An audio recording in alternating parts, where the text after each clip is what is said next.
Shalom dan selamat malam kepada semua yang menonton pada malam ini. Saya mengucapkan kita menyambut hari pengorbanan Tuhan Yesus yang terbesar dalam kehidupan kita.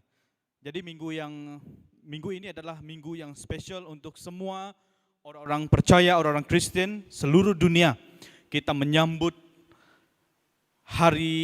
memperingatkan hari di mana satu kejadian yang terjadi di dalam kehidupan kita yang tidak dapat kita pisahkan daripada iman Kristen kita, ya, yang tidak dapat dipisahkan dengan iman kekristenan kita.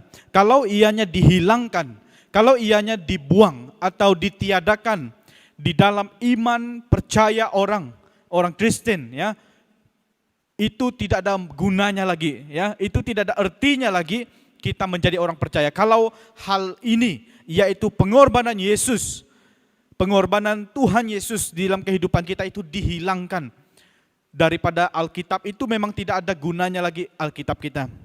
Jadi hal ini saya tekankan dengan begitu serius, dengan begitu penting sekali. Betapa pentingnya pengorbanan Tuhan Yesus kepada Anda dan kepada saya sendiri. Kita perlukan itu. Ada orang yang tidak dapat menerima pengorbanan ini. Ini tidak mungkin bagi mereka. Ini tidak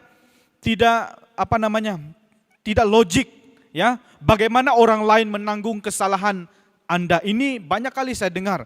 Saya lihat komen, saya lihat baca di media sosial, ada yang tidak dapat menerima. Tetapi sebagai orang percaya, sebagai orang yang benar-benar memerlukan pertolongan Tuhan, sebagai orang yang berdosa, sebagai orang yang tahu kita adalah orang berdosa yang tidak layak masuk surga, itulah kita perlukan Yesus sebagai Tuhan dan Juru Selamat hidup kita. Jadi pada malam ini saya membawa kita untuk melihat satu teks firman Tuhan. Namun sebelum itu saya ingin mengulas kembali khotbah yang disampaikan oleh pekhotbah yang semalam yang luar biasa, ya. Kita sudah mengenal dan mengerti dari mana asal usul pengorbanan. Kita menyambut itu, ya, daripada perjanjian lama. Kita sudah dengar kupasan-kupasan yang begitu memberikan kita sejarah, pengetahuan sejarah yang tidak ada tercatat di dalam Alkitab, ya. Yang dibuat, diterjemahkan di dalam buku-buku. Jadi sangat luar biasa terjemahan yang dibawakan oleh pengkhotbah semalam.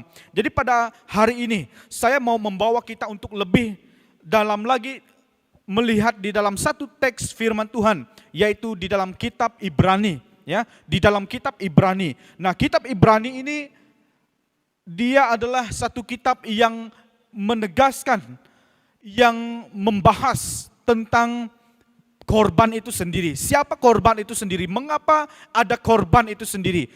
Ya, mengapa pentingnya korban itu kepada kita yang percaya hari ini? Ya, begitu pentingnya korban. Jadi dia mengambil dari sudut perjanjian lama, lalu dia membahaskan dan dia mengaitkan kepada korban, yaitu Yesus yang menjadi korban buat kita, yang menjadi pengganti kita, ya, yang menjadi imam bagi kita. Di mana waktu dulu oleh karena keberdosaan umat Israel, semestinya ada seorang imam yang akan masuk menyampaikan korban itu. Dia menyembelih, ya, dia menyembelih lembu yang terbaik, darahnya dipercikkan untuk pengampunan dosa. Tetapi Yesus digambarkan sebagai korban. Dia adalah imam itu sendiri. Dia adalah imam itu sendiri yang tidak membawa apa-apa. Lembu pun dia tak bawa. Yang dia bawa adalah dirinya sendiri masuk ke dalam bait suci Allah. Dan dia telah dikorbankan menjadi persembahan yang hidup, yang kudus, yang berkenan. Dan itu adalah satu kali korban untuk selama-lamanya. Tidak ada korban lain lagi yang disamakan dengan korban Yesus itu. Jadi pada malam ini saya membawa kita untuk melihat di dalam kitab Ibrani 10 ayat 19 sampai 39, dan saya membahagikan kitab ini, teks ini kepada dua bahagian. Bahagian pertama yaitu tentang apa respon kita terhadap pengorbanan Yesus. Dan yang kedua, bagian kedua nanti saya akan menjelaskan mengapa kita harus memberi respon yang benar kepada pengorbanan Yesus itu. Karena hari-hari ini ada yang mempermain-mainkan korban ini. Ada yang mempermain-mainkan pengorbanan Yesus. Dia katakan, ya saya orang Kristen, saya sudah diselamatkan, hidupnya enjoy begitu saja, tanpa ada ucapan syukur, tanpa ada respon yang benar. Nanti kita coba evaluasi diri kita sendiri. Ya, mari kita baca di dalam Ibrani 10. Ibrani 10 ayat 19. Saya akan bacakan. Jadi saudara-saudara, oleh darah Yesus kita sekarang penuh keberanian dapat masuk ke dalam tempat kudus, karena Ia telah membuka jalan yang baru dan yang hidup bagi kita melalui tabir, yaitu dirinya sendiri. Dan kita mempunyai seorang imam besar sebagai kepala rumah Allah. Karena itu marilah kita menghadap Allah dengan hati yang tulus ikhlas, dan keyakinan iman yang teguh, oleh karena hati kita telah dibersihkan dari hati nurani yang jahat, dan tubuh kita yang telah dibasuh dengan air yang murni. Marilah kita berpegang teguh berpegang pada pengakuan tentang pengharapan kita, sebab Ia yang menjanjikannya setia. Dan marilah kita saling memperhatikan supaya kita mendorong dalam kasih, dalam pekerjaan baik. Janganlah kita menjauhkan diri dari pertemuan ibadah kita, seperti yang dibiasakan oleh beberapa orang, tetapi marilah kita saling menasihati dan semakin giat melakukan menjelang hari Tuhan yang mendekat. Kita berdoa. Bapa Surgawi, kami bersyukur malam hari ini.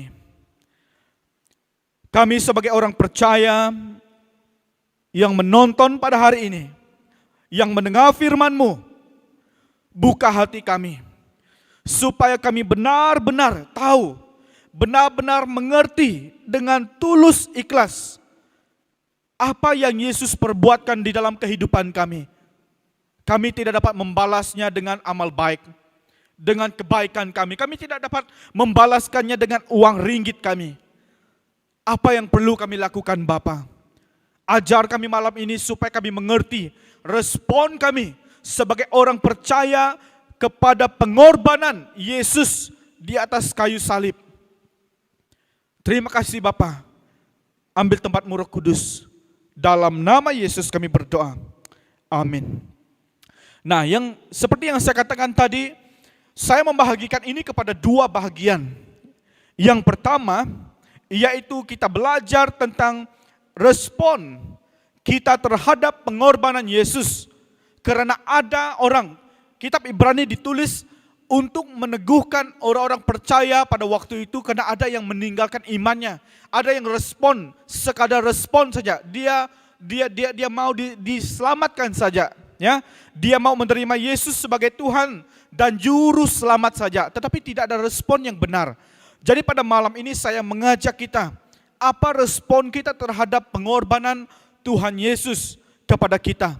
Seperti yang saya sudah tekankan dari awalnya, pengorbanan Tuhan Yesus begitu penting di dalam teologi orang percaya, di dalam iman kita sebagai orang percaya, tidak ada yang lain. Kalau itu dihilangkan, maka habislah orang Kristen, maka habislah iman kita, ya. Karena iman kita itu didasarkan atas pengorbanan Yesus. Dia disalibkan oleh karena dosa saya. Saya tidak dapat berbuat baik sebanyak mungkin untuk masuk surga, tidak dapat. Saya tidak tahu berapa banyak yang Tuhan inginkan saya lakukan untuk masuk surga. Lalu saya berpikir, bagaimana saya mau masuk surga? Bagaimana saya diselamatkan? Saya sungguh takut sekali. Tetapi suatu hari, bila mana saya mengerti firman Tuhan ini, sampai hari ini saya yakin bahwa saya masuk surga. Saya yakin, kita yakin, bila mana kita mengerti akan pengorbanan Yesus ini kita sudah yakin. Karena bukan kita lagi yang melakukannya, tetapi Yesus sudah benar-benar melakukannya 2000 tahun yang lalu. Sudah memang benar dia telah melakukannya untuk kita. Itulah keyakinan kita sebagai orang percaya. Kenapa kita harus yakin? Sebab dia yang melakukannya, bukan kita. Jadi apa respon kita sebagai orang percaya? Ada 4 hal, 4 respon yang dikatakan di dalam Ibrani 10. Dia membahas tentang ketekunan orang-orang percaya. Yang pertama, kita lihat di dalam ayat yang ke-19. Ayat 19 mengatakan, jadi saudara-saudara, oleh darah Yesus kita sekarang penuh keberanian. Ya, itu yang pertama. Yaitu respon kita terhadap pengorbanan Yesus itu, yaitu kita penuh keberanian masuk ke tempat kudus. Nah, kalau kita lihat, dengar khotbah semalam, imam saja yang dapat masuk ke dalam bait suci Allah, mempersembahkan korban itu. Yang lain tidak boleh masuk sembarang, ya, nanti mati. Bagaimana Allah yang begitu jauh, yang tidak kita kenal, kita dapat bertemu dengan dia, yaitu melalui Yesus. Dia telah datang ke dalam dunia, memperkenalkan dirinya melalui Yesus, ya, melalui Yesus Kristus. Sebab itulah kita ada keberanian, meskipun waktu kita belum mengenal dia, kita ada dosa. Bila mana dia datang ke dalam dunia, dia telah berkorban untuk kita. Dosa kita ini ditanggungnya. Ini yang tidak dapat diterima oleh segelintir orang. Tidak dapat menerima sebab dosanya ditanggung. Tetapi orang yang percaya, kita yang percaya, mengenal, mengerti betapa besar kasih Allah. Kasih dan keadilan Allah itu bertemu di atas kayu salib. Di dalam Yesus dia mengasihi kita. Ya, dia sungguh adil, dia harus menghukum dosa kita. Lunas dibayar oleh Yesus, ditanggung oleh Yesus. Sebab itulah saya yang berdosa tadi telah ditanggungnya. Itulah sebabnya saya berani berhadapan dengan Tuhan. Itulah sebabnya saya berani berhadapan dengan Allah Bapa. Sebab yang dilihat di dalam saya bukan saya lagi, bukan dosa saya lagi, tetapi Yesus. Amen. Tetapi Yesus yang ada di dalam kita ini. Bukan kita ini lagi dilihat oleh Bapa, tetapi Yesus yang ada di dalam kita, itulah yang dilihat oleh Bapa Surgawi. Jadi keberanian inilah yang menyebabkan kita berani masuk ke dalam tempat kudus. Siapa-siapa saja di antara kita hari ini, meskipun saya seorang pastor, bila ada orang datang kepada kita meminta pertolongan, akhirnya kita bawa dia kepada Bapa juga. Ya, tidak ada yang bawa dia jumpa pastor, pastor punya kuasa berdoa buat dia, lalu dia sembuh. Itu bukan kuasa pastor, itu bukan kuasa pemimpin, tetapi kuasa Allah. Mengapa? Sebab sudah ada pertemuan. Bila mana kita punya masalah, datang kepada dia. Amen. Kamu datang kepada pastor, pastor bawa kamu kepada dia. Kamu datang kepada gembala, gembala sidang akan bawa kamu jumpa Tuhan juga. Ya. Bagi kita yang percaya, jangan takut bila mana kita di dalam keadaan terjepit, berdosa. Sebagaimana kesaksian sister kita tadi, ya, dia berdosa dalam jamban, dia sembayang. Ya, dia sembayang. Dia katakan, aku hilang, betul? I'm lost, dia katakan. Tuhan menemukan dia, ya. Dimanapun Anda, apapun dosa Anda, jangan takut bila mana Anda datang kepada Bapa. Sebab tidak ada gap lagi. Anda diberikan keberanian, ya. Yang menanggung dosa Anda bukan Anda lagi, tetapi Yesus yang menanggung dosa itu. Amen. Jadi pada hari ini, ingat terus, refleksi diri Anda. Sejauh mana Anda berani datang kepada Tuhan, sejauh mana Anda berani datang menghadap Tuhan di bilik tidurmu, ya. Ada banyak orang katakan, saya tidak mau datang ke gereja sebab saya orang berdosa. Jadi yang tidak berdosa itu datang ke gereja pada hari Ahad. Tidak, justru kamu berdosalah, kamu perlukan Tuhan. Saya berdosalah, sebab itu saya ada di gereja. Semua yang datang gereja itu orang berdosa, ya. Itulah kita perlu keberanian. Ada keberanian masuk berjumpa dengan Tuhan. Macam mana besar pun masalahmu, kamu datang jumpa pastor. akhirnya pasti akan bawa kamu jumpa Tuhan juga. Salah satu cara, apapun masalah pergumulan hidupmu, bila kamu datang jumpa pastor, pasti akan bawa kamu jumpa Tuhan juga, jumpa Allah Bapa juga. Sebab itu kita hari ini, respon kita terhadap pengorbanan Yesus, Dia membuatkan kita berani berhadapan dengan Allah Bapa yang kudus. Amen. Sebab dosa itu yang tidak dapat berhadapan dengan Tuhan. Dosa itu yang tidak dapat membuatkan kita berhadapan dengan Allah Bapa. Ingat, bila Anda berdosa, ingat bahwa Yesus telah menghapuskan dosa. Dia telah mengampuni Anda di atas kayu salib. Nah, yang kedua, apa respon kita terhadap pengorbanan Tuhan? Apa respon kita terhadap pengorbanan Tuhan di atas kayu salib? Yang kedua yaitu ayat 22. Karena itu, marilah kita menghadap Allah dengan hati yang tulus ikhlas dan keyakinan iman yang teguh. Oleh karena hati kita telah dibersihkan dari hati nurani yang jahat, dan tubuh kita telah dibasuh dengan air yang murni. Yang kedua, respon kita yaitu dengan tulus ikhlas. Kita datang menghadap Dia dengan penuh keberanian.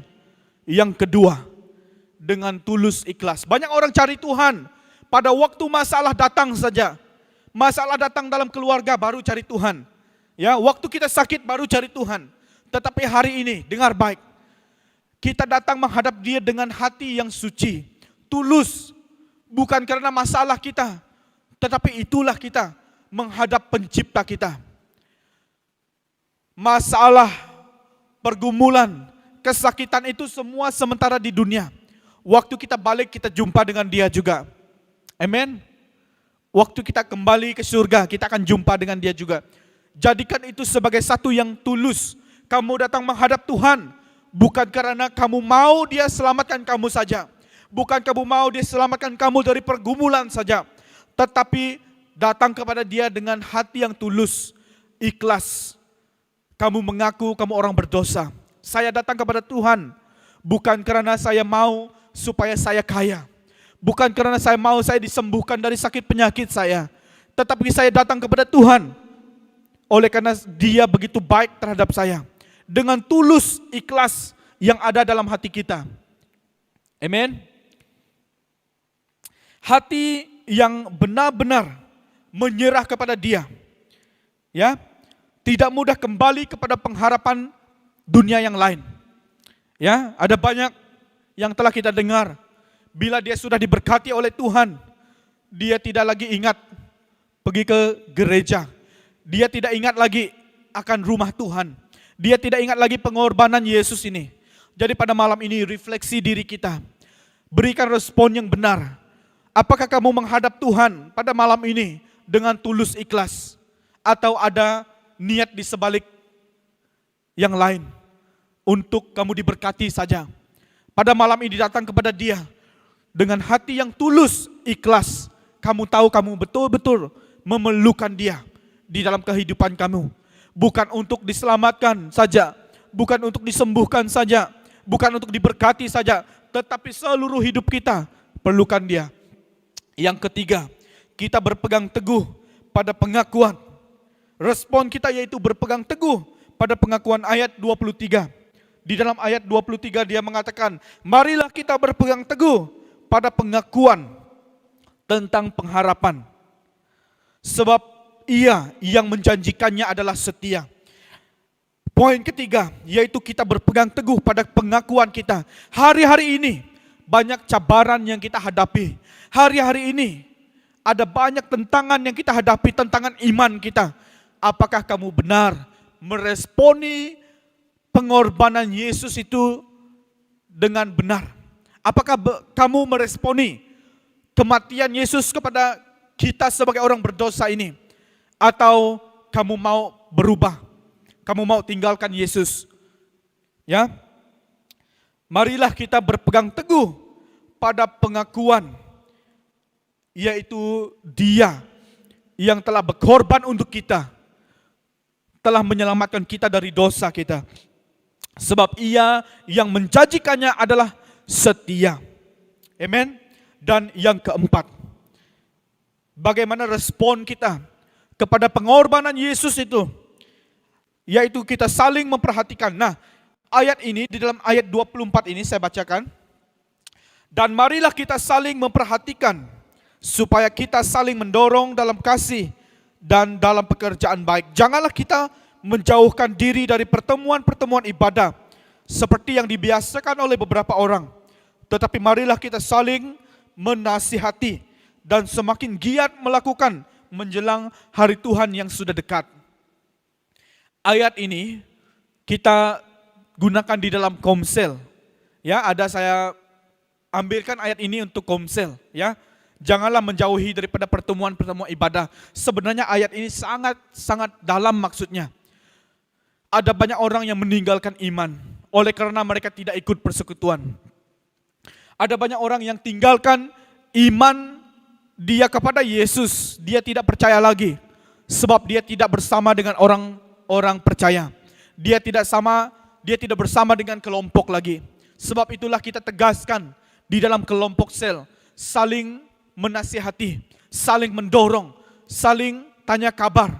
Ya, setiap yang belum berkomsel, ya, mulai hari ini. Kalau kita sendiri, pasti kita akan lemah. Ada banyak tentangan, cabaran, tidak ada orang yang mendoakan kita. Tetapi bila kita bersatu, ada orang berdoa untuk kita. Ada orang yang memberikan kita semangat. Ada orang yang menasihati kita. Ya. Jadi respon kita terhadap pengorbanan Yesus, yaitu kita saling memperhatikan, saling mendorong. Ya. Jadi yang ada 4 hal kita memberikan respon yang benar. Nah, mengapa kita harus memberi respon yang benar? Mengapa kita harus saling memperhatikan? Seperti yang saya katakan tadi, ada 4 poin. Mengapa kita perlu memberi respon yang benar kepada pengorbanan Yesus? Ada 3 hal. Yang terakhir, ya, ada 3 hal. Yang terakhir, ada 3 hal. Mengapa kita perlu memberi respon yang benar kepada pengorbanan Yesus? Ini yang sangat penting kepada kita. Ayat 26 sampai 27 saya bacakan. Sebab jika kita sengaja berbuat dosa, sesudah memperoleh pengetahuan tentang kebenaran, maka tidak ada lagi korban untuk menghapuskan dosa itu. Tetapi yang ada ialah kematian yang mengerikan, akan penghakiman dan api yang dahsyat, akan menghanguskan semua orang durhaka. Ayat 26 dan 27 ini menyatakan mengapa kita harus memberikan respon yang benar terhadap pengorbanan Tuhan. Sebab itulah saya katakan jangan main-main tadi. Karena ini adalah dasar kekristenan, dasar orang percaya, yaitu tidak ada lagi korban yang lain untuk menghapus dosa. Ada beberapa terjemahan ayat ini. Yang pertama, orang yang meninggalkan iman dia, tidak ada korban lagi untuk menghapuskan dosa itu. Tidak ada, selain di dalam Tuhan. Jika kamu di dalam keadaan itu hari ini, bertobatlah, percaya kembali kepada Yesus sebagai Tuhan dan Juru Selamatmu. Sebab tidak ada lagi korban yang dibuat oleh Tuhan, yang disediakan oleh Tuhan untuk menghapuskan dosa itu. Hanya di dalam Yesus ada pengampunan. Hanya di dalam Yesus ada surga. Hanya di dalam Yesus Dialah yang menghapuskan dosa kita. Yohanes 14 ayat 6 berkata, Akulah jalan, kebenaran dan hidup. Tidak ada seorang pun yang dapat datang kepada Bapa kalau tidak melalui aku. Teks ini sangat-sangat berat untuk kita. Jadi pada hari ini, bagi kita yang main-main dengan hidup ini, ingat baik, tidak ada korban lain yang disediakan untuk kamu selain kamu percaya kepada Yesus percaya bahwa Ia telah mati untuk kamu, dosa kamu akan diampuni. Itu Alkitab berkata. Sangat tegas ya. Kalau kita main-main dengan pengorbanan Yesus, kita tidak mau percaya kepada Yesus, akhirnya Alkitab berkata ada api yang menghanguskan, ya, karena tidak ada korban lain yang olehnya kamu diselamatkan. Perbuatan baik sebagai orang percaya, orang Kristen, kita percaya bahwa amal baik, perbuatan baik kita tidak dapat menyelamatkan kita. Sejauh mana kita dapat berbuat baik? Ya, ada banyak orang lagi, bukan diri kita saja. Ada banyak orang lain lagi yang kita perlu pikirkan. Sebab itulah Yesus begitu mengasihi dunia ini. Dia memberikan dirinya menjadikan korban satu kali seumur hidup, satu kali untuk selama-lamanya. Tidak ada korban lain lagi. Nah, yang kedua, ada upah yang sedang menanti kita. Ayat 35 sampai 36. Ayat 35 sampai ke 36. Ayat 35 kita boleh lihat itu. Sebab ada upah yang menanti kita, ya. Respon kita, mengapa kita harus respon, memberikan respon yang benar kepada pengorbanan? Ada upah, ya, yang kita nantikan, yaitu bersama dengan Dia di surga. Keinginan kita, kerinduan kita, bila mana kita semua sudah pergi kembali kepada Bapa, itulah kerinduan kita semua. Ada upah yang diberikan kepada kita selepas ini, ya. Dan yang ketiga, yang terakhir, tidak ada waktu lagi. Ya, tidak ada waktu lagi. Kalau kita lihat ayat 37, sebab sedikit, bahkan sangat sedikit waktu lagi, dan Ia yang akan datang sudah akan ada. Dia sudah ada tanpa menangguhkan kedatangannya. Dia yang sudah ada, Dia yang akan datang ini, ya. Jadi jangan sia-siakan waktu kita. Hanya satu saja cara untuk kita beroleh surga, masuk surga, yaitu kita percaya Yesus mengampuni. Yesus telah berkorban untuk dosa kita. Untuk kita yang berdosa ini, Dia telah gantikan dengan dirinya. Dia yang mengambil alih apa yang jahat itu di dalam diri kita. Dia yang telah mengambil dosamu. Hari ini bila mana kamu percaya kepada Dia, kita semua yang berdosa hari ini, saya berdosa Tuhan. Bila mana kamu percaya kepada Yesus, Dia ambil dosamu, Dia menanggung dosamu, Dia sudah menanggung dosamu. Tugas kita percaya kepada Dia. Amin. Jadi pada malam ini, barang siapa yang tertekan dengan dosanya, barang siapa yang di dalam keadaan terjepit, tidak tahu, I'm lost, ya, sebagaimana kesaksian tadi, sudah hilang, sudah sesat, percaya Yesus, maka Dia mengambil itu daripadamu. Percaya Dia. Jadi pada malam ini sebelum kita selesai, saya mengajak kita yang menonton pada malam ini mengikut saya berdoa. Hanya satu-satunya jalan untuk kita diselamatkan melalui pengorbanan Yesus ini. Jika Yesus tidak mati untuk saya, tidak ada korban itu terjadi. Yesus harus mati untuk saya. Yesus harus mati untuk kita. Maka terjadinya pertumpahan darah. Darah itu dipercikkan menjadi darah perjanjian. Besok kita akan ambil perjamuan kudus. Darah itu yang menjadikan perjanjian bahwa kita yang percaya kepada Dia akan diselamatkan. Mari saja kita tunduk kepala, ikut saya berdoa. Allah Bapa di surga, kami datang kepadamu pada malam ini. Saya datang kepadamu pada malam ini. Saya mengaku dosa dan pelanggaran saya pada malam ini di hadapan-Mu. Benar Tuhan, saya orang berdosa, sudah jauh daripada Engkau. Malam ini saya mau percaya bahwa Engkaulah yang sudah berkorban untuk saya, sudah mengampuni dosa saya, sudah menebus dosa saya. Malam ini saya percaya kepada Yesus sebagai Tuhan dan Juru Selamat hidup saya. Ambil tempatmu Tuhan Yesus di dalam hati saya. Semua yang jahat, semua yang berdosa dilenyapkan dalam nama Tuhan Yesus. Terima kasih Bapa Surgawi. Saya berdoa untuk Anda semua. Bapa Surgawi, kami bersyukur malam ini. Semua yang mengaku Engkau sebagai Tuhan dan Juru Selamat, pada malam ini Bapa, kami datang memperingatkan akan pengorbanan-Mu di atas kayu salib. Bukan karena kebaikan kami manusia, bukan karena amal kebaikan apa yang baik pada kami, kelakuan kami itu yang menyenangkan hati-Mu, tidak.